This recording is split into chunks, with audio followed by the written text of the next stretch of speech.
guilty of crime.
Hello, everybody. What's up? We're back. I am Jay with Guilty of Crime, and today we're here to cover the Keimani Latigue case. Right. Okay. So, update, guys. There's lots of updates. And if you haven't been watching, well, good, because I'm here to fill you in. If you have, well, let's go over it. Keimani Latigue was 13 years old. She's now forever 13, you guys. Another forever 13. May she rest in peace.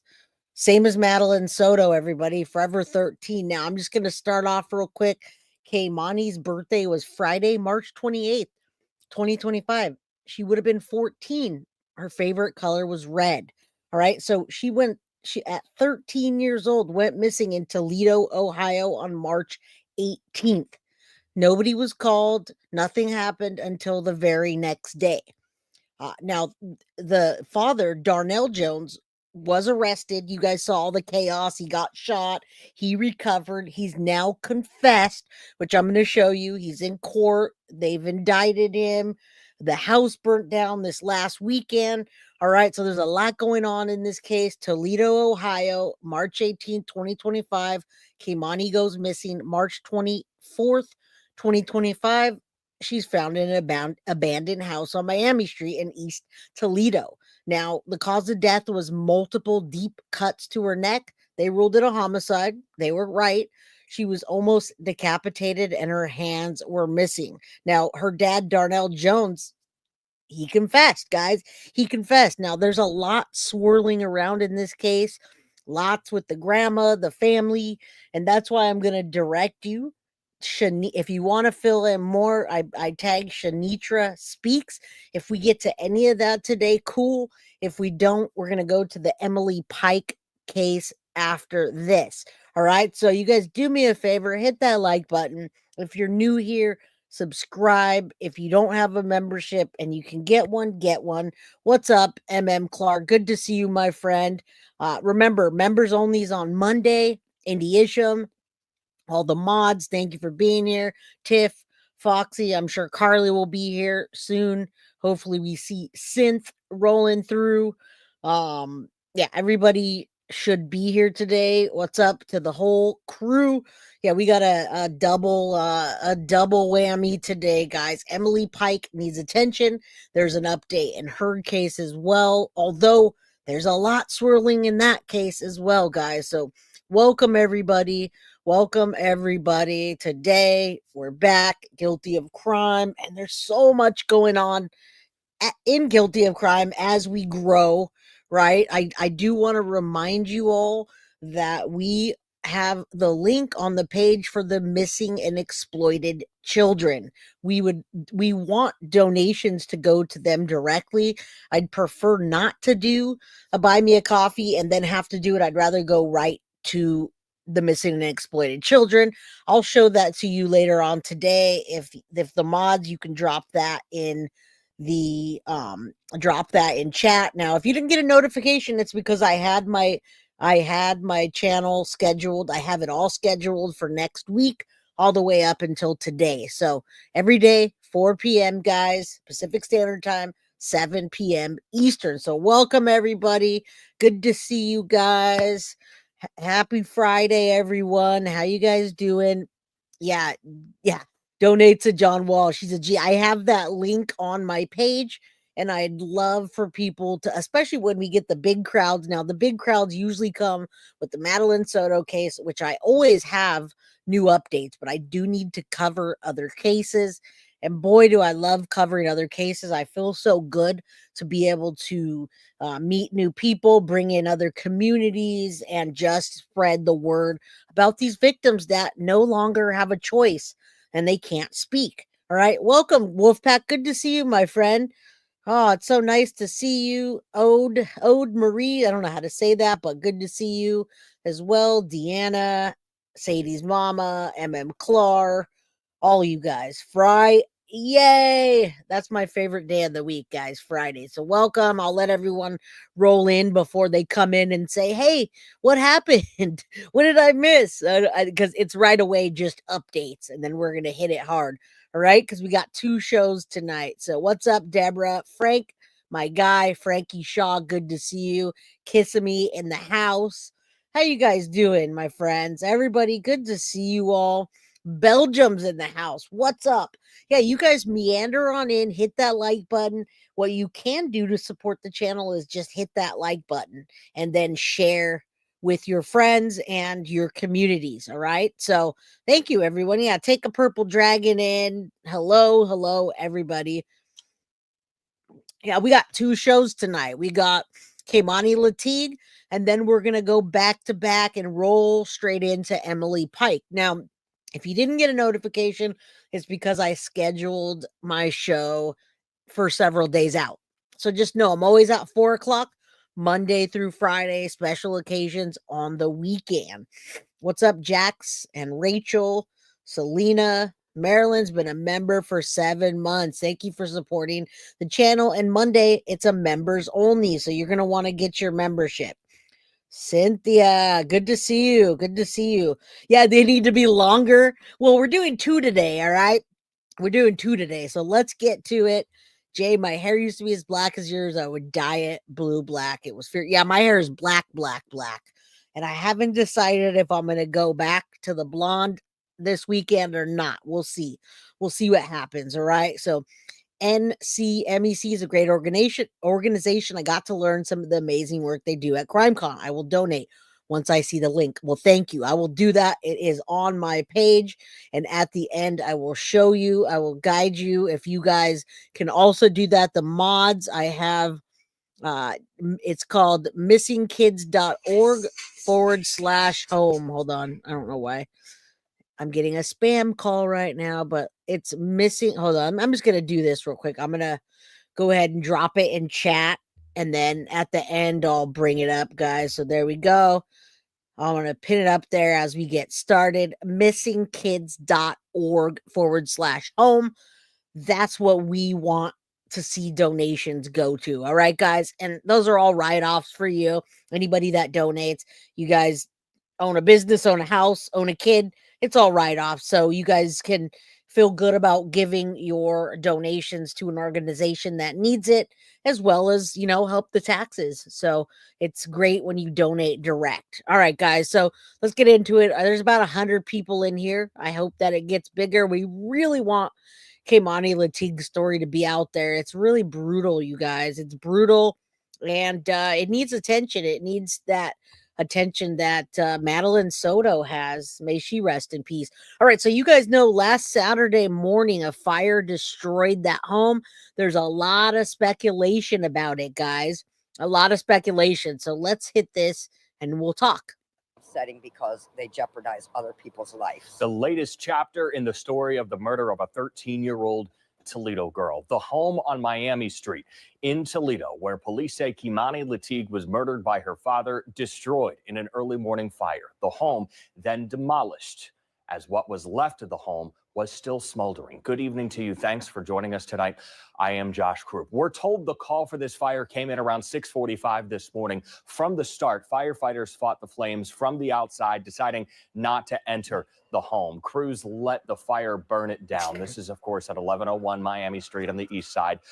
Fire crews went defensive here. No injuries were reported. And thank God, you guys know this was her. There was like a big memorial site up where her body was found. There was a ton of balloons and stuffed animals. It was kind of like the Madeline Soto site where her body was found, and they left all the things and they showed all the love.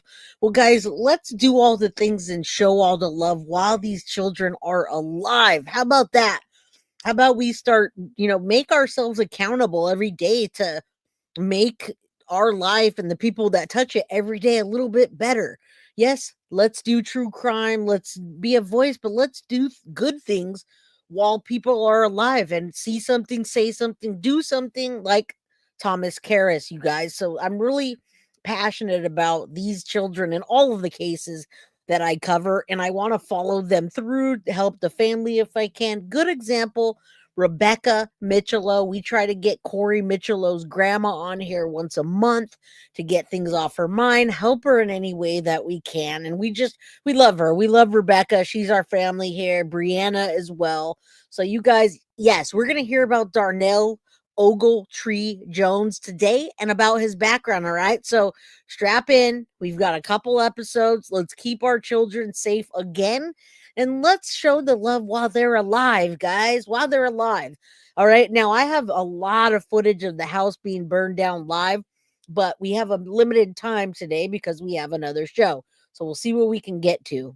Investigators are trying to figure out how the fire started, but they do say it is a suspected case of arson. One neighbor who's been working to preserve a memorial near the home for Keimani Latigue says this wasn't the outcome she wanted. Yeah, we come out here every day and to try to keep her name alive so people don't forget, the tragedy that happened. But this ain't what we wanted. We don't want another tragedy to happen by hurting another family. Once the site cooled down, city crews were able to move in and start demolishing the home. Earlier this month, the city fenced off the house as it prepared to tear the house down. Want to take you out live to the east side and show you what this pile of rubble looks like right now. A city spokesperson says debris from the demolition needs to remain here for several days before it can be removed. That is according to EPA requirements. They also say the memorial items that were placed in Keimani's honor near here were not impacted by the fire or the demolition. As for Keimani Latigue's father and her suspected killer, Darnell Jones, he faced a judge in Toledo. Yeah, we're going to talk about that next. And then we got a whole other episode of updates, discussions, and, just what's happening here. I don't know why it takes a fire for them to tear it down. I think they were already in the process of getting the okay to tear it down. I don't think that they needed the fire, but it did make that move forward faster. And I'm betting that somebody in the community started that. They probably started it from the inside. If you look at the way the burn was, it looks like it wasn't like completely out of control. It didn't look like it started from the outside. It was definitely smoldering, in my opinion, from the inside out and from what I saw. Okay, so again, we'll see how much we can get to that. I don't know why grandma's not in jail. I'm going to tell you what what else is happening, where else to go for answers. I don't know that it was taking so long, Rachel Burton. I think that it just takes time to get things like that approved. And, sometimes they want to keep these things for a crime scene. So, all right. Toledo for the first time Friday. New court filings say he admitted to officers that he dragged his daughter involuntarily to the home on Miami Street, where he ultimately killed her. Jones is due back in court Monday morning. He is facing murder, abduction, and felonious assault charges. And now he's facing the death penalty, folks. The death penalty, which is, hey, if you're for the death penalty, why not let him worry about that for a real long time? Mary Wilson says, can you imagine the confusion and fear of having that man that aided you and given your life attacking you? Thank you, Jesus, that she's with Maddie and all the others are there with you, right? I mean, this is unbelievable. I don't have words for this monster, but he does have a pretty extensive background, and somebody should not have just let him have access, in my opinion, to Kmani. I don't know exactly what went down, so I can't say, well, they did this or they did that. But, there's a lot of speculation in this case, right? So grand jury does indict Darnell after he confesses. All right. And again, he is facing the death penalty, which we're going to talk about more. I mean, he's a complete monster, you guys. He knows what he did. All right. He knows what he did. He got caught. He got shot. He shaved his hair, more, in my opinion, to get rid of any evidence. He had the tight braids that were pretty long. And I bet you there was a lot of evidence there with whatever was going on. Blood. He cut her hands off and nearly decapitated her. All right, guys. So trigger warning for you guys. Both of these cases today are very triggering. Welcome, everybody. Glitter forever. What's up? 111. I can't imagine my parents doing that. Yeah, I can't imagine anybody doing that to anybody. Yes, he admitted it. He absolutely admitted it. We're going to talk about it again. That was my update. Darnell Jones confessed. And here we go now. He's being indicted, and we're going to talk about his other charges as well. Start off with the latest developments in the murder of 13-year-old Keimani Latigue. Darnell Jones Ogletree, the man accused of killing her, has been indicted by a grand jury. We are also learning new information about the day that Keimani was reported missing, including conversations that police had with Jones. We've got live team coverage tonight. Silver Barker has more on Jones's charges in lead investigation. And this is a great channel. WTOL. Silver Barker has been on the scene the entire time. Every update I see, she's out there, and they're just really covering this well. So you guys, if you want up-to-date information in between, it's in my description. It's just at WTOL on YouTube. You can find it. So it's just really, it's really good for updates. Millie Rivera, what's up, my friend? Wyatt, good to see you. Ohio does have executions, and we're going to talk about that today. We're going to talk about that, what that means. Do they actually even have the medicine to so to speak put him to sleep, because that's what they do there? That's a big question, guys. That's a big question. Like, the firing squad more than likely will be there for Brian Koberger if he's convicted, because they can't get the medicine to put them to sleep, so to speak, right? The cocktail. So yeah, that's a big it's a big thing. It's a big thing when you talk about executions. All right. Now, I don't know that he pled. Now, he confessed, but he didn't plead to anything. Let's listen to this. Investigator Brian Duggar has more on the police report. And we want to start with Silver. So how many charges is he facing in all? Yeah, Jeff, first, this is now a capital murder case. Jones is facing a total of 15 charges, including aggravated murder for the death of 13-year-old Kemani Latigue. Now, he also faces charges with rape, kidnapping, and tampering with evidence. Toledo police said in a court document that Jones admitted to dragging Kemani Latigue involuntarily to an abandoned home and killing her. Lucas County prosecutor Julia Bates sent us a statement about the indictment. She says, quote, "This case involves one of the most heinous sets of facts I've seen in more than 40 years working in the Lucas County prosecutor's office." She also says, "We will try this case, not in the court of public opinion, but in a courtroom with a professional team defined by compassion." Yeah, and by then the house was burnt down. Again, he confessed. This guy is a huge coward. In my opinion, he doesn't want to face anything that he did. He wanted them to shoot to kill, you guys. That's what he wanted when he went up against the police. He didn't think that he was going to live. I do have a list of the charges, and we'll show those, and then other things he's done. Now, we won't talk much today about all the relations. Like I said, if I get to it at the end, Shanitra Speaks does a lot of that. She's constantly reporting on this, and it's great because she talks about the relations and the things and all the little details down to the T, but nobody else has been convicted of that yet, you guys. So right now that's all speculation, and it's a lot that goes into this case, but it doesn't necessarily mean anyone else is going to be charged. And if you go back to my first episode, we do talk a lot about that. Today we're focusing on the fire, Darnell being accused and confessing, and then the charges he's facing and what we're looking at previously that this monster has done. So yeah, what's up, Avis? Good to see you, my friend. Yeah, there you go, Fire Squad. All right, guys, support the channel by hitting that like button. And if you have the means to super chat, super sticker, PayPal, Cash App, Venmo, if not, don't say anything. Just hit the like. All right, guys. Happy Friday. Love you guys. Yeah, meander around and smash that like button. All right. Thank you, my love. Clark, thank you, mods, for being fabulous. You're absolutely right, It's much needed for these mods. They have to take a lot of stuff for your old pal Jay from Guilty of Crime. The more subs we get, the crazier it gets over here. And thank you, Foxy Amazon, for the 420 gifted membership in honor of Christopher, your brother, that at 19 his life was gone. All right, let's keep going. We got to get through so we can get to Emily Pike. But yes, please have discussions in chat and we'll try to answer anything that we can. Integrity and commitment to the rule of law.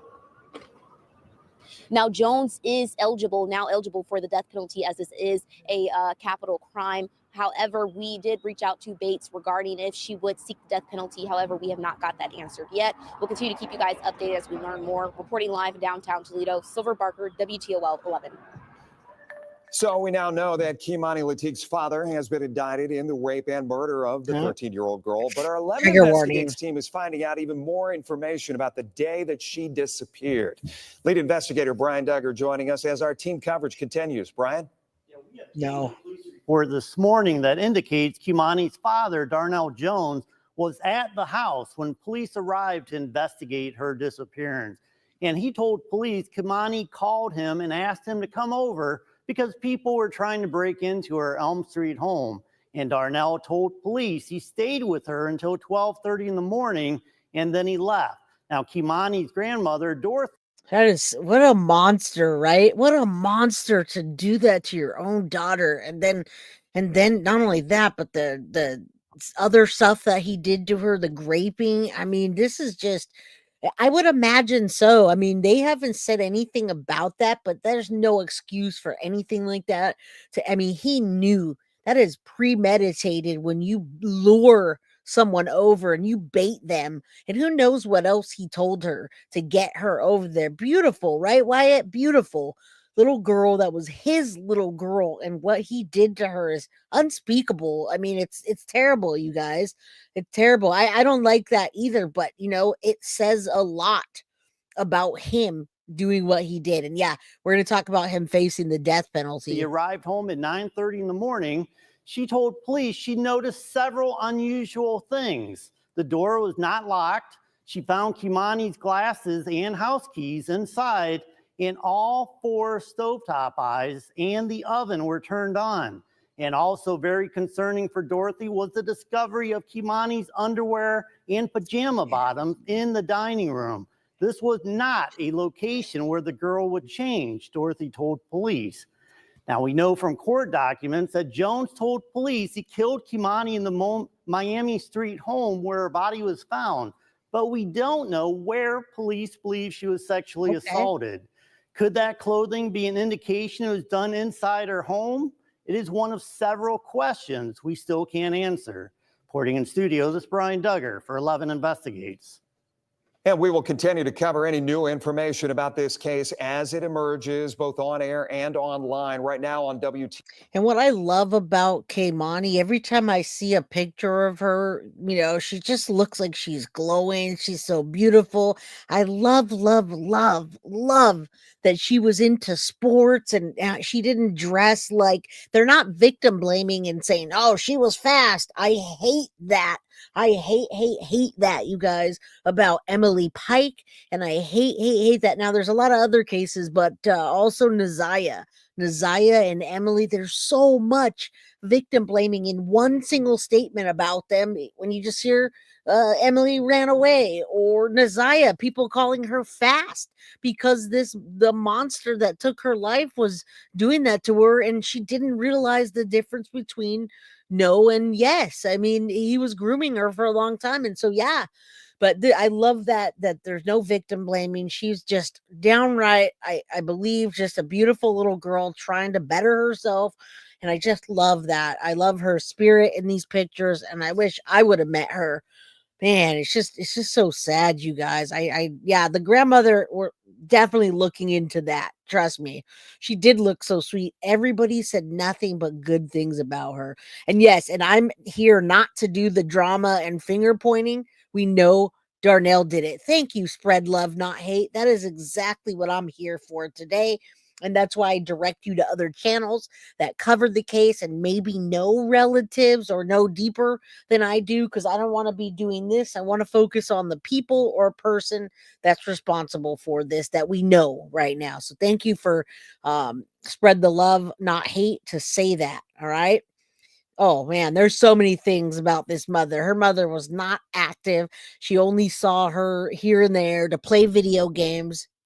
I don't consider her a mother. TOL 11 Plus. You can watch the full video of crews demolishing the home where her body was found after it caught fire last weekend. You can download it on your TV. We're talking about 11 WTOL 11 Plus, and watch all for free. All right. And I have that video. I just don't know how much time we're going to have. I'm going to show you the screen recorded shot. And good to see you, Nancy Jean, my friend. I love the crew that we've built here. I love you guys all. Thank you guys for continuing to support the channel. Cynthia Nicole Adams, thank you so much for the $1.99 super sticker. I appreciate that. And I didn't miss you, my friend. I didn't miss you, Avis. Thank you so much. And you guys thank Avis for the Guilty of Crime memberships that she donated, so that on Monday you could be in our live stream, members only. I'm not even telling you what it's about. All right. We can do some call-ins if you want, whatever you guys want. I got you on Monday. All right. And yeah, thank you so much, Under the Mystic Moon. And I love you guys too. That's the only reason my channel is as strong as it is because of you all. And obviously the cases and how close we are to the people in the cases. That's what I love. I mean, it's always been my dream to do something in true crime and help. And hey, if this is the best I can do to help, this is what I'll do until it exceeds that. And hopefully I can go out one day and be out there in the wild doing things, doing boots on the ground type of thing. So thank you all. Let's take a look at his you can see aggravated red rum, felony murder, or murder to escape specification, SA motivation specification. Look at all these charges, guys. I'm gonna hit that play button real quick so you can scroll through here. This is just I would not have even let Darnell Jones near that little girl. All right, I'm just gonna hit play on that. It's a screen recorded shot of what he's facing here, and it's a lot. It's a lot. Jay inspired. Oh yeah, it definitely, they know there's no arson. They didn't say that, but they're saying they suspect it's arson, so we don't know who, what, or when yet. And it's $2.99 for a membership, and hopefully you enjoy. I think everybody here enjoys the memberships. And Kiki, yes, Jay out in the wild with you guys, visiting places. Yeah. All right. Mom, all right. So I'm not going to do this one yet, but this is great. Shanitra Speaks. If I have time, I'll go into that. She does Darnell Confesses, DNA, CPS Breaks the Silence. We'll see if we get that far, but still go over to at Shanitra, Shane, SHANEATRA Speaks. Her channel's great. She's been here in chat before. I just love building this community with all of you guys and I love when other creators are around, and we're doing the thing together. Okay. So let's get into this. This is great. Law and Crime picked up this case, and now we got a bunch of updates, guys. So this is great. Thank you, Nancy Jean, for the $4.99 super sticker. My Florida peeps. I love my Florida peeps. All right, Tina, what's up, my friend? And let me make sure I didn't miss anybody. All right, yeah, another CPS failure. There's a big deal. There's a big deal about CPS here. Let's get through this part. I really want to get through this and talk about his execution, and then we'll go from there. Next week, I will be doing more other cases besides just Madeline Soto. True crime networking is the best, and it says a lot about the people that you work with. All right. So, yeah, I love seeing that too. I cannot stand this monster. All right, let's go. Darnell Ogletree. This is him being wheeled into court this week in Toledo, Ohio. This video is per WTOL. Now, there are multiple layers to the issues that Jones is now facing, but at the core of this story is the loss of life of a girl who was an honor roll student. She loved playing basketball with her friends, and according to local media, she was set to receive. Now, real quick, guys, this is brand new. I was digging things up here, and this hit, and I said, I got to do this one. Now, I have lots of updates, but this one kind of captured everything I was looking to present to you today. So this is the new law and crime on the case, and I was pretty pleased that this came out. It means that she's getting national and hopefully international coverage, as well as some of our other victims here, right? Yeah, CPS always has something to say, but it's not necessarily anything that they're doing. That family has a lot in the closet I can't wait to hear about, because the liars will be shown. And like I said, a lot of the other true crime community is covering every little detail. And it's not something that's necessarily, nobody's charged for. It's just speculation. And hey, all good. It's one of the worst, Jan, but I hear too many cases, so it makes it just up there with, well, Emily Pike was dismembered. That's pretty bad. A kindness award as well before she was killed. Her name was Kei'Mani Latigue. She was just 13 years old. Police say she went missing on March 18th, and less than a week later, her body was found in a vacant house. It's a house that used to stand here. There's now memorials surrounding the lot. We'll get into what happened to the home in just a moment. This in Toledo, Ohio. When Keimani's body was found, there was a warrant out for her dad's arrest. On March 25th, police in Columbus found Jones walking on the street, and this is what happened next. Where, man? Don't do it. What's your name? Kill me. Dude, show me your hands right now. Me, bro. Pull your hand out of your. I swear to God, pull your. At that moment, you can see Jones make a sudden movement, and the officer fires multiple times. I can't show you the moment that officers fire. Which we already did another episode, you guys. And this is bad. This guy wanted to go out like that. He was hoping. She was an honor student, and she got, I believe they said, straight A's. I mean, this is, I'm so glad that she was such a beautiful little young lady, and we're not hearing all kinds of nasty stuff, because that really bothers me. It bothers me a lot in the Emily Pike case, her being dismembered, and people saying things about her, right? So I don't know, but this one, she was almost decapitated and her hands were cut off. So I'm speculating that he was going to dismember her and he didn't get around to it. He couldn't finish it. Something happened. That's just it, Jay. I don't want to hear about what isn't true. I want to know exactly, Avis. And that's what I'm here to focus on today, because I don't want to speculate too many things. I don't like going too far with speculation. I mean, in the Madeline Soto case, that happens a lot because there's not new information. We get bits and pieces, and then we have to fill in the blanks. But that's my big case, right? Is the Madeline Soto case. You guys send me stuff almost every day.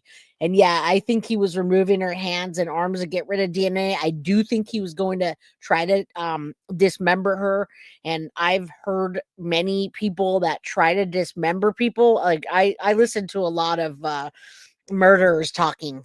Hence why I wanted to cover serial killers, because I hear them talking and how hard it is to mentally do something like that, but they get used to it after a while. All right.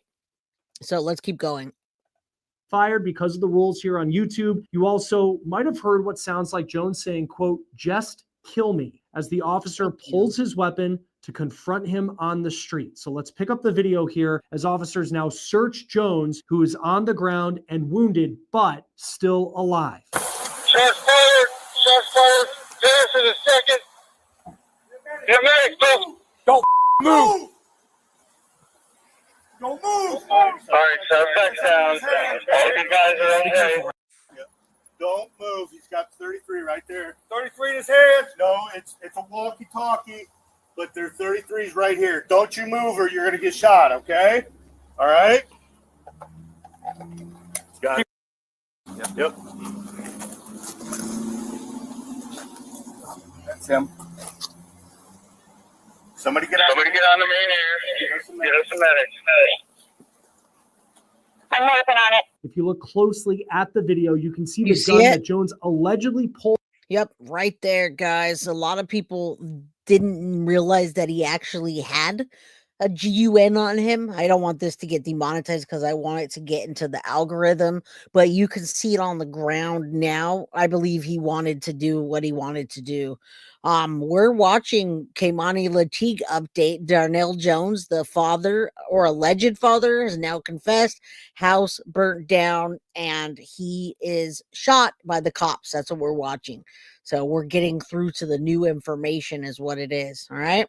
There's the on GUN. officers. Jones was in the hospital until April 10th. When he appeared in court in Columbus, he was held without bond. At that time, he faced a charge of felonious assault on a police officer in Columbus. The court ruled that he would be extradited to Toledo to face the more serious charges of what he allegedly did to his daughter. And that brings us to where we are now in this case. Boom. The grand jury returned this 15-count indictment against Jones. We know, according to the coroner in Lucas County, that's where Toledo is, that Kemani Latigue's cause of death was related to multiple incision wounds to the neck. That means that something was sharp, like a knife, and that was used to kill her. But the new grand jury indictment lists graphic and disturbing details about what Jones allegedly did, including not only allegedly murder, but rape. The indictment specifically. And yeah, that was a good, that was a great connection right there, Cynthia. Taylor Shabusiness, if you watch that, she ran out of steam. The reason she didn't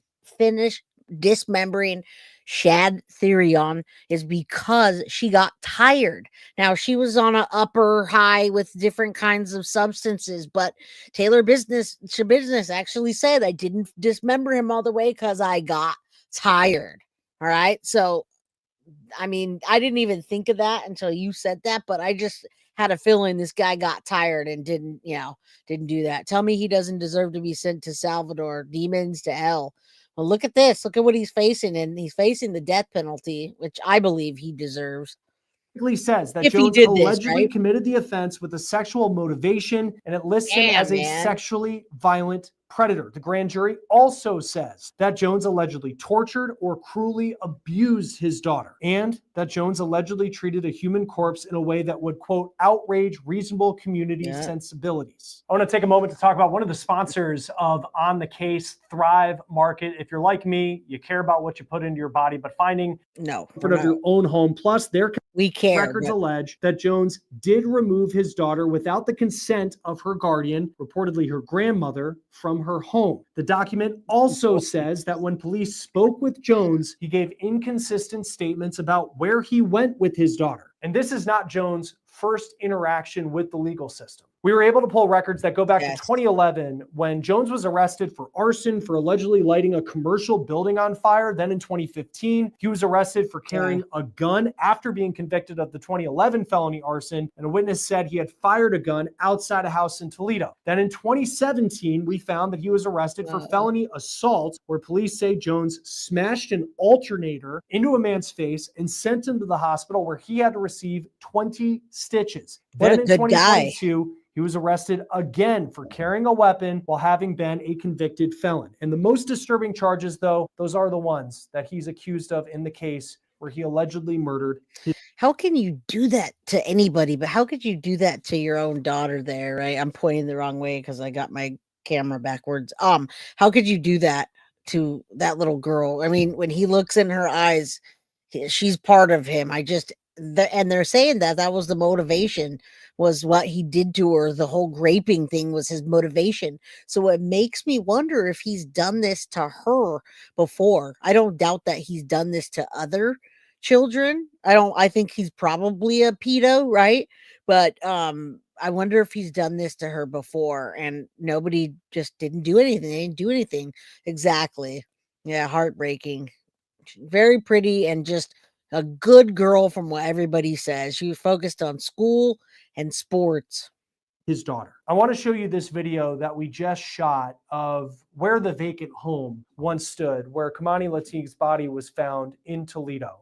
Again, this was a vacant building. If you look at this image on Google Maps, you can see what this house looked like. But this past weekend, the home burned down. The home has become a place where people have come to place flowers to honor Keimani Latigue's life, a life that was cut so short. Again, just 13 years old. Latigue was in the care of her grandmother. Jones did not have custody. This family was known to the local family services organization. In the wake of Latigue's death, a task force was formed to investigate Lucas County Children's Services and how they handled the case. The head of the organization told WTVG-TV that they feel they were thorough in her case. They say that Keimani was in the custody of her grandmother, who admitted to using physical discipline, but there was no evidence that meant that Keimani should be taken from the home. They also say the teen said she felt safe in the home. WTOL reports that the agency says there is no mention of Darnell Jones in their record. Yeah, they didn't even know if that was actually her father. That was a huge speculation. And Selena, thank you for being here, my friend. They knew of the location because his girlfriend told on him, which is she's such a saint for that. Now, we don't know what she looks like. She didn't want to be on camera, but she did tell on him. She called the police on him. He called her and he said, "Hey, I'm at that house, the abandoned house. Can you turn off the cameras?" So that's when he took Keimani. She did not do what he said.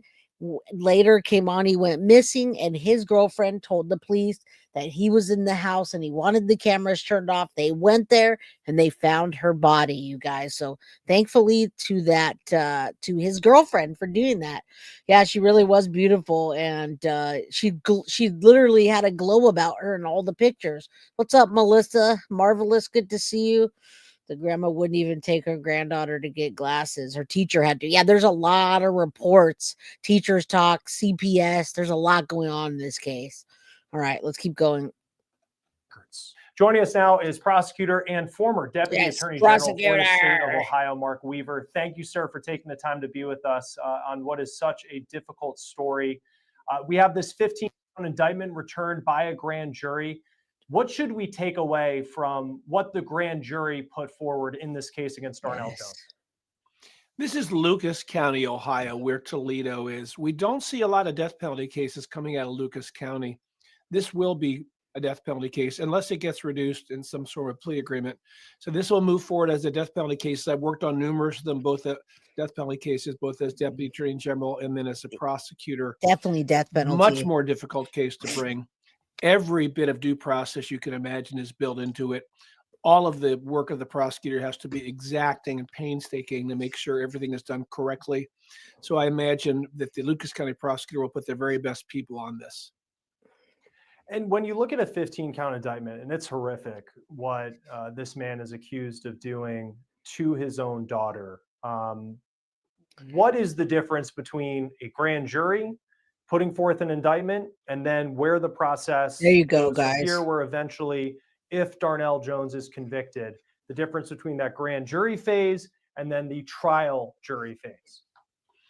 Under the Ohio Constitution, every felony charge must be brought forward by a grand jury. As your viewers know, that's a group of citizens who meet in secret and look at the evidence to see if there's probable cause that a felony was committed. So the grand jury handed up this 15-count indictment with all of these felonies. And that's where, and I'll bring it back to Jen Soto, right? And that's where we don't have, I'm going to suppose, enough evidence to go to a grand jury and say we need to arrest Jen Soto, and here you go, other than circumstantial, right? Now, we have evidence. I mean, we talk about having evidence with Jen Soto that she neglected Maddie and then death resulted in that. But the police obviously don't feel like they have enough to go to a grand jury and indict her. So that's what they did here. They took that information along with the fact that Darnell confessed to them. He said it, and they have his girlfriend that says he was there. All right. So yeah, always hashtag arrest Jen Soto. Good to see you, Zoe McBride. Hello. Remember, right after this, we're going to roll right into Emily Pike and the updates for that case. Any one of which could serve 10 or 15 or 20 years. Some of these will merge, meaning that he can't be sentenced on all 15 of them. but he can be convicted on all 15 of them. What a piece of And trash. it now moves to the trial process. So there will be pretrial motions. Almost certainly defense is going to raise some sort of competency issue. There's very little daylight for them to be able to move around in this case. So I would imagine we're going to see some form of incompetency issue. Maybe they have some quarrel with how he was arrested or if there was a search warrant. So there's likely to be a motion to suppress. So yeah, motion to suppress, guys. Does anybody recognize that? All of my Madeline Soto folks are here. Just think, people are so worried right now about the Stephen Stearns motion to suppress and them not having that evidence. And I don't think that's going to happen, but it's a technicality. It's a formality. It's something that's used as a tactic, which is going to be used here. Even though he confessed, he's going to bring in something about his mental health. Now, I also wanted to point out every picture that this guy's in, he has long hair and it's braided. And then we see him again and he shaved it clean. So you tell me if you think that he was trying to hide evidence, you guys. All right, let's keep going. Suppress. So these pre-trial motions that happen in the months ahead of a criminal trial, that's the phase we're moving into next. You look at this case and the family was known to the local Child and Family Services organization in Lucas County, but there was no evidence from what we've heard so far that there was no evidence to remove this child from the house from previous instances. She had been in the care of her grandmother. In your experience, what do you take away from what we're reading about some of the potential red flags leading up to the death of Keimani Latigue? Well, there's the criminal case, and it appears this man, Darnell, two different names, last names. I'm not sure which is the right one, but it seems like Darnell is squarely at fault and culpable for this case. He's presumed innocent until he's proven otherwise, of course. But then there's a civil case, potentially, to see whether or not the county committed any negligence in supervising this child. I've worked with a lot of children's services agencies over the years, and here's the thing that most people don't know. They are overwhelmed with cases. They're overwhelmed with allegations and referrals, and they are not mind readers. So when they go out to a home to do a check on a child, they can't know that perhaps there's a father out there with deeply evil intentions. Right. He shouldn't even have been in her life like that and had access. And Misty, that's such a good thought. Now, think about this further. Those women from Florida that have been doing this have put so much work into getting that one bench. So I really hope somebody in the community steps up to not only have some kind of memory for Keimani, but to change the law.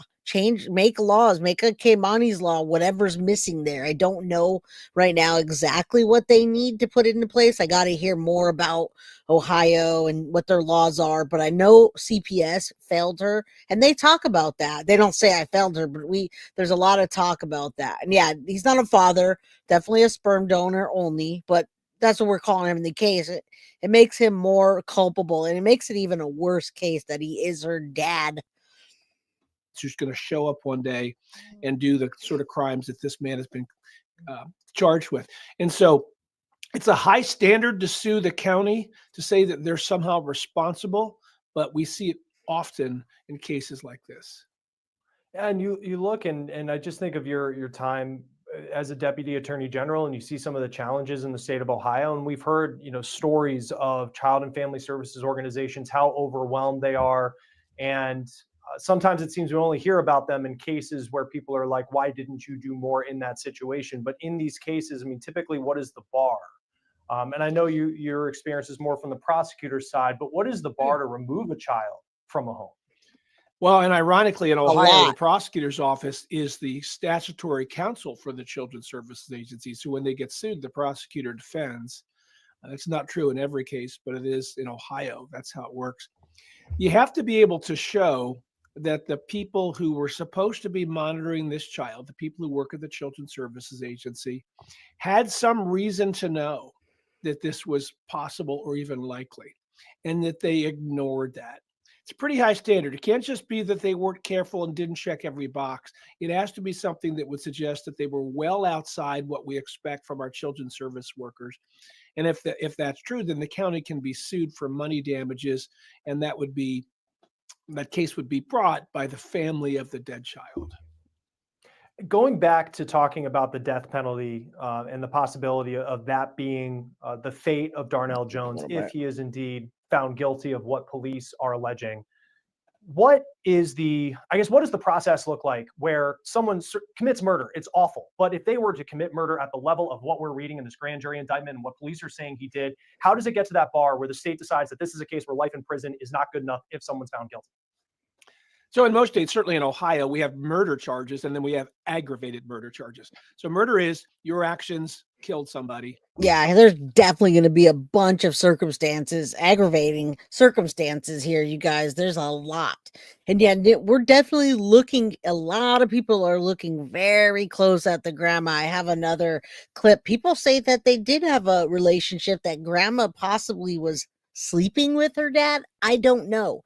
They had a close relationship when they did not know she was being. Yeah, no, that's I don't know. There's a lot of speculation around that, and definitely, how do you go about that? How do you stop people from doing that, you guys? Yeah, she fell through the cracks for sure. We'll have time for a little bit of the press conference I want you guys to listen to after this. And aggravated murder is your actions killed somebody and you acted with prior calculation design, and maybe it was a certain kind of somebody. Maybe it was a police officer, maybe it was a child under 13, or in this case, maybe you were committing another felony in addition to the murder, and that makes you death penalty eligible. These are aggravating circumstances to murder, which is why we call this form of murder aggravated murder, or also known as capital murder. Now, let's be clear. I will not be surprised, nor should your viewers be surprised, if there is a plea agreement that goes something like this. Prosecutor to defense counsel, if your guy will plead to ag murder without the death spec and accept life in prison, we will drop the death penalty charges. We'll go, and this will be done in a few months. I suspect that sort of conversation will happen. Who knows? The defendant has to agree to that. Maybe he thinks he can roll the dice and get past this. Probably if he would not. like to avoid being executed, that's one way to do it. Why would the prosecutors, if they have, and it appears they have a lot of evidence, apparently he also admitted to police officers that he did this. He did, and I wonder why or what they're going to do with this. If they are going to just say life in prison, the LWOP, right, without parole. Monique, we talked about this earlier, and I do not think this was the first time he did that to her. Absolutely not. It just doesn't seem like a first-time thing that you would, in the way he went about it. I really doubt that. All right. And thank you, Michelle Conley. I'm not sure how to say that because there's not two L's. Conley. Thank you so much for becoming a member. Monday is members only, guys. What's up, Allison? It's pouring outside. I'm in California here, and it just started pouring, you guys. April showers, right? All right. So, yeah, there's a lot of people that talk about what they didn't do, and they saw things or heard things, and nothing happened. That was according to WTOL and documents that they looked through. So it seems like if you're prosecutors, why would you want to make a deal if you already have a mountain of evidence and you feel pretty good about how strong your case is? Right. As a prosecutor, I always want to move forward and try cases. I do this on a part-time basis. In Ohio, you can be a part-time assistant prosecutor. So this is where I get my jury trial experience. So I enjoy prosecuting cases, but sometimes it's better to resolve it this way. Here's why. Number one, we've not had an execution in Ohio for more than 8 years. There you There's go. been a dispute over the form medicine. of execution, which is lethal injection, and the kind of chemicals available to make that lethal injection happen. That's so Ohio is crazy. not currently executing people. Number two, there is so much scrutiny on death penalty cases in the appellate process. It can go on for years and years and years. Lots of money, and the loved guys. ones of the person who was murdered don't get the closure they would if there's a sentence that says, yep, you're going to prison for the rest of your life. You pled to it, so your appellate rights are very limited. If it's resolved that way, the victim's family will leave the courthouse knowing almost certainly that this life in prison sentence will stick. In a capital case, and I remember meeting with the families of the victims of a serial killer who I prosecuted in a death penalty case. I met with them right after the conviction and the sentence, and they asked me, "Is it sure? Are we sure that this is going to happen?" And as I always say, you can never be sure. In a death penalty cases, there are so many appellate rights and so much scrutiny brought on it. Any court, state or federal, can overturn that verdict and send it back down for another trial. What does the timeline look like on this case? And how do we get to the point where the judge or jury would say that the death penalty is what we're going with for a sentence for Darnell Jones if he's found guilty.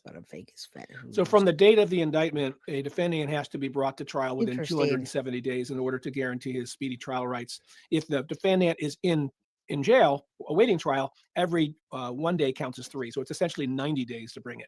What almost always happens, I haven't seen this in this file yet, but what almost always happens in his younger days, when you look at him and you look at Keimani, I definitely see her eyes in her face. Now, the older he got, they look a lot different, but man, so sad.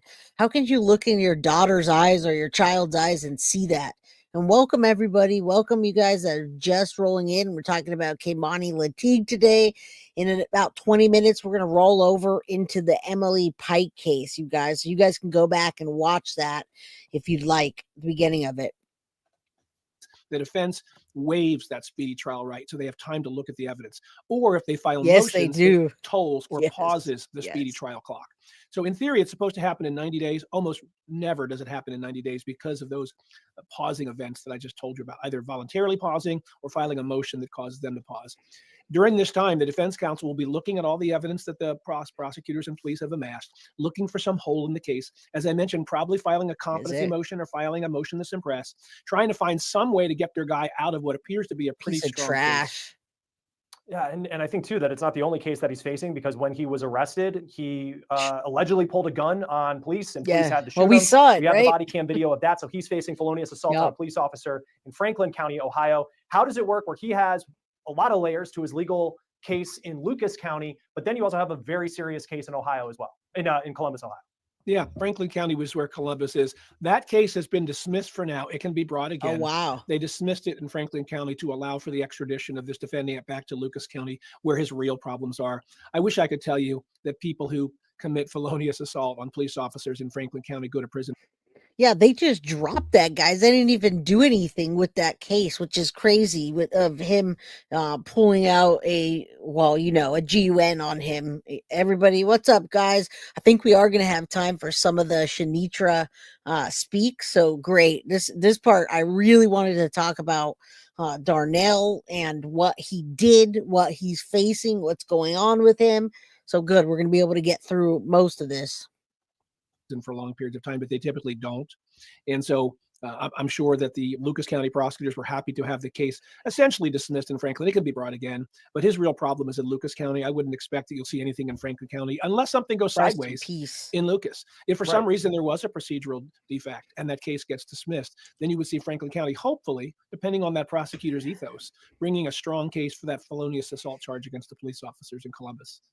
Yeah, because how long does you would think someone who would pull a gun on a police officer? All right, I don't care. They're dropping that. I just want to hear trial, and the jury takes their seats in the jury box, and the judge looks over to the prosecutor and says, "Mr. Weaver, on behalf of the state of Ohio, you may begin. All of the burden is on us. Have we identified every possible witness and given it to the defense? Have we talked to each witness so we know what they're going to say? Do we have our questions ready? Have we marked every piece of evidence? Was it gotten properly? Was it shown to the defense counsel?" Right. And I think there's so much evidence, you guys, that there's not going to be a problem in this unless they do decide.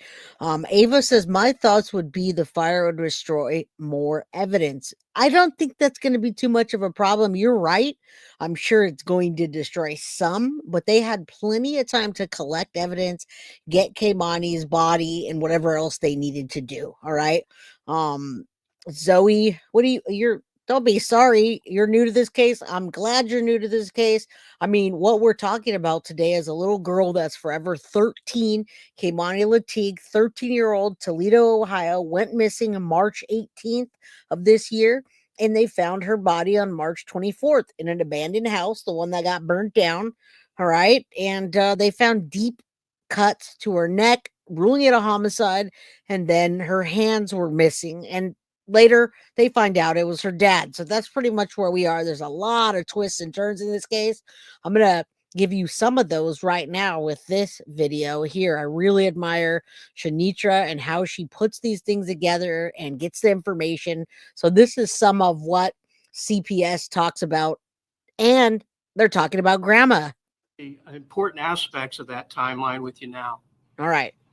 So we received 2 separate allegations of excessive physical discipline by Kmani's grandmother. The first was in December of 2023. 16 months before her murder. And the second was March of 2024, 12 months before her murder. Now, you'll see on our website that we received 2 referrals in March of 2024.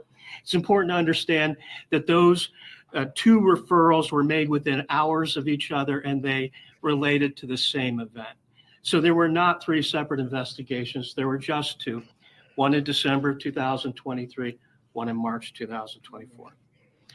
Prior to those 2 referrals in December of 23 and March of 2024, the last involvement we had with Kmani occurred in 2011. See, there you go. So they're talking about CPS, and remember, the grandma had custody, so that's what they're talking about there with the timeline. She did such a good job putting this together, but we talked about the DNA results. We went through that quickly. Darnell confessing, and then this is them talking about CPS regarding grandma. What's up, Kiwi Thinks? Good to see you. Been watching all the vids. Love to all you guys. Yeah, another Forever 13, and you're welcome. That's what I'm here for, right? All right, let's keep going so we can get to Emily and have that case be updated as well. When she was an infant.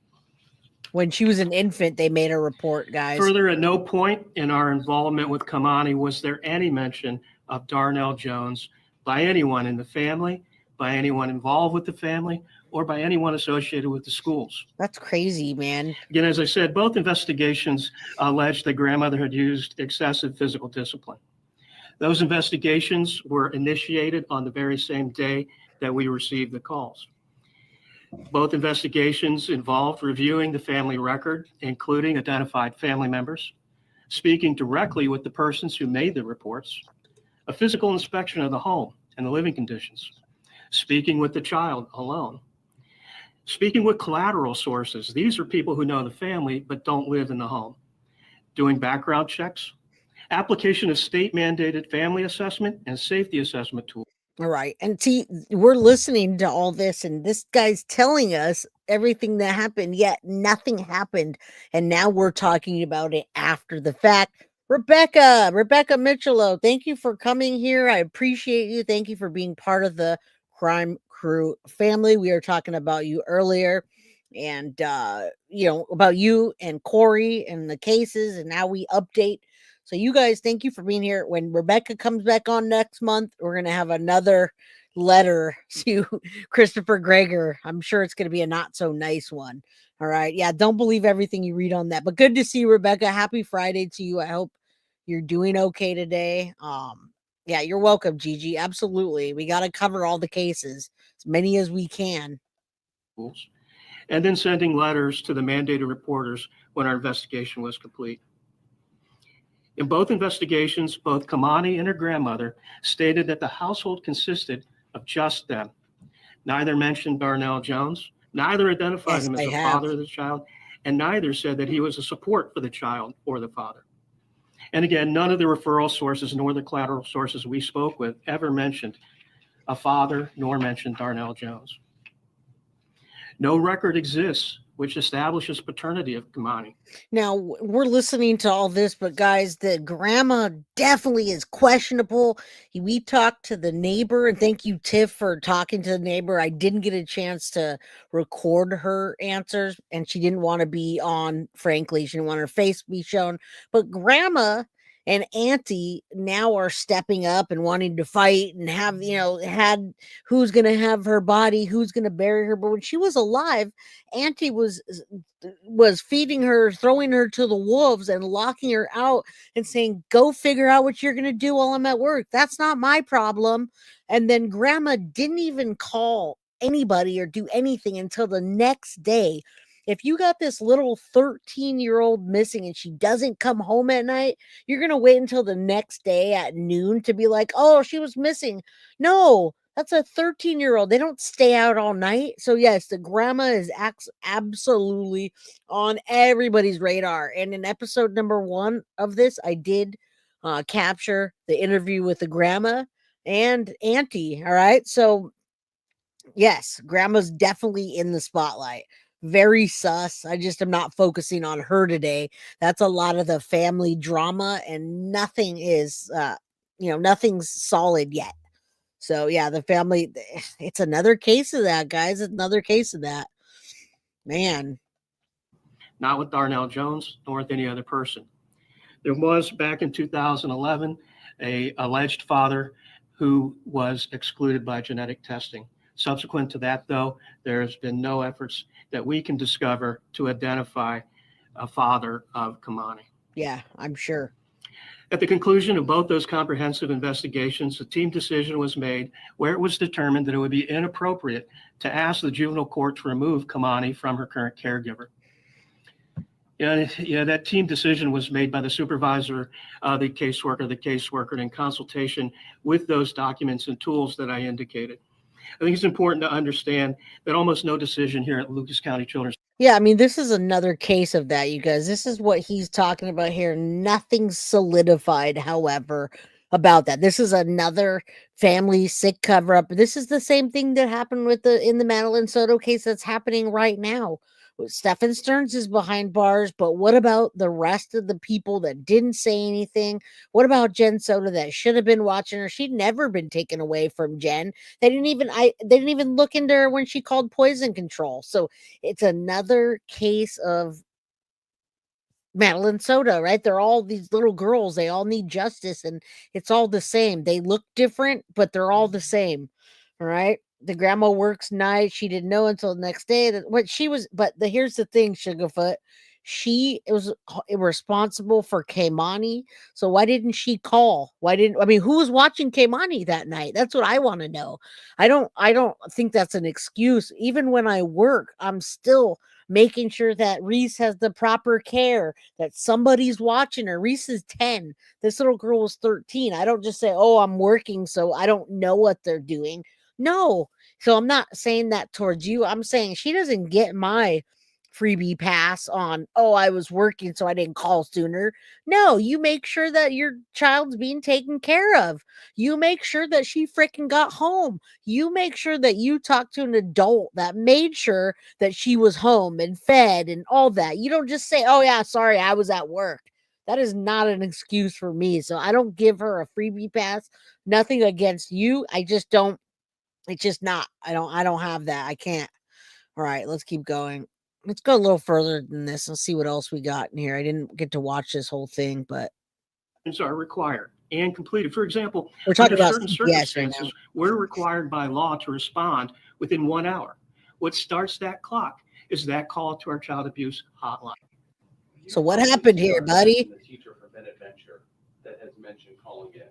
So it is your belief, and you believe in your records, that you do not have record of that teacher ever calling. Is that correct? Hey, Mark. Welcome. We do have a record of that teacher calling. Again, let's be clear on what I said. We do acknowledge that the community called in December of 2023. So that teacher is one of those, or 23 or 24? Yes. Okay. Which one was that? I'm not going to. We're all can't good. go that deep. I just will say that we have confirmed that those calls. No, this is just good discussion, Sugarfoot. And if you guys know me, you know I'm passionate about these cases. So it has nothing to do with you taking a side. You just sparked a conversation in me when I hear that she was working that night. I work too, and I make sure that my daughter, and I've always made sure that my kids are taken care of by somebody, and I know where they are at all times and what they're doing. So that's what I'm saying. That's my sparking a conversation. Nothing about what you were saying. I appreciate your input. That's why everybody here helps with the case, right? We help to bring things out. Are they going to have this case on Court TV and Dateline? I don't know. If they do, then it's going to bring more attention. So hopefully they do. All right. And yeah, we can always agree to disagree. I don't think I was disagreeing with anything. I'm just saying that there's no excuse. Yeah. All right. What's up, Woofy? Good to see you. All right. Yeah, basically what this guy's saying is he's not taking responsibility for anything. That's what I hear him talking about, you guys. I hear him saying, we got these reports, 2011, one in 2023, one in 2024, and I'm not taking responsibility for it. Yes, a teacher called in. We wrote that down, but we didn't see anything else.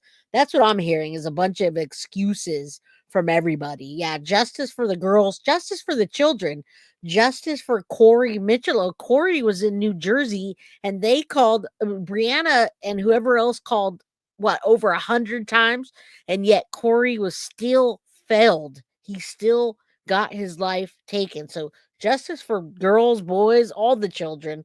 And I don't think New Jersey is too far, right? Yeah, exactly. No excuse. I'm calling everybody, cops, neighbors, news. I'm not. No free passes. Yes, thank you. No freebie passes at all. Calls occurred. Okay, all right. I feel like this guy's just making excuses. About saying that, I want to make sure that that was the one you had record of. Yes. Okay. And so you're saying that nobody between March of 24 to present, or to the time of murder, had ever called and had ever given you any information? That's correct. There's no record of any call. Is there a possibility they could have called another number or could have called somebody else or anything like that? Is there an issue where maybe there's too many phone numbers or too many different avenues to call? Oh, did you? That certainly is a possibility. It's something that I want to explore, which is why I've asked the community to come forward if they believe they called within the last year. And if they can tell us, sometimes they can say, here's what I went on the website and this is the number I called. If it's our child abuse hotline, then we know that's probably Let's go a little bit further. I hear a lot of excuses from this guy. Hold on, I'm going to ask what use corporal punishment. We do provide guidance on how to do that.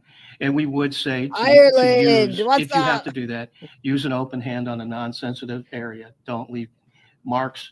Don't use an object. Was there any sort of background check? Thank you, Indy. Yes.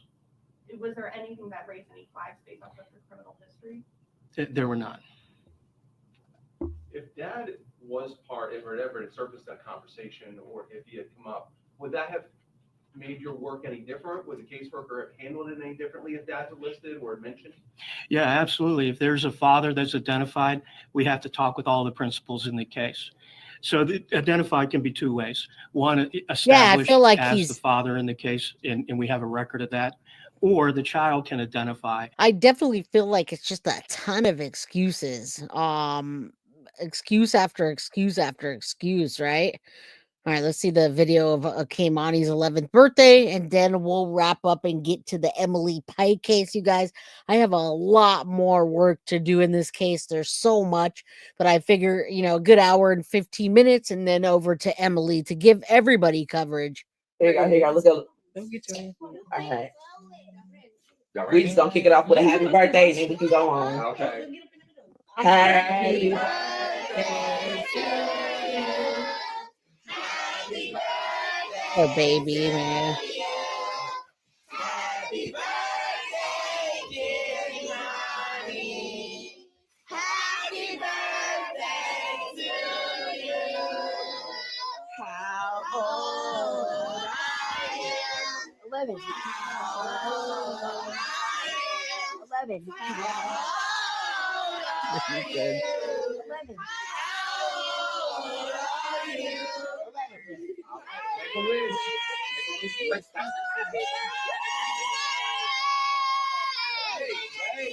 You mean Darnell? No, Darnell is definitely the bio dad, unless you guys are talking about something else.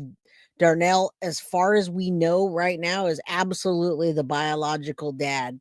Right? So sad, but I mean, getting to document these things and see these things, man, it just, it's heartbreaking, guys. I'm glad they're not blaming her, though. I'm so glad, because I'm so tired of the victim blaming. Yeah. No, who the fucking do I mean, yes, she was her. Don't nobody go by her. Yeah. I think that's deep as hell. Okay. Poor baby. Everybody wanted to get to know her, and she played basketball, and she loved boxing. Just feel like she's being loved, and that the city is supporting her and the family. Okay, so maybe that was in here. Maybe that was in here. You said they did the DNA test and he's not the biological father. I did not see that yet. Let me take a look real quick. Let's go back here. Hold on, that's not what I was. 1 second. All right, so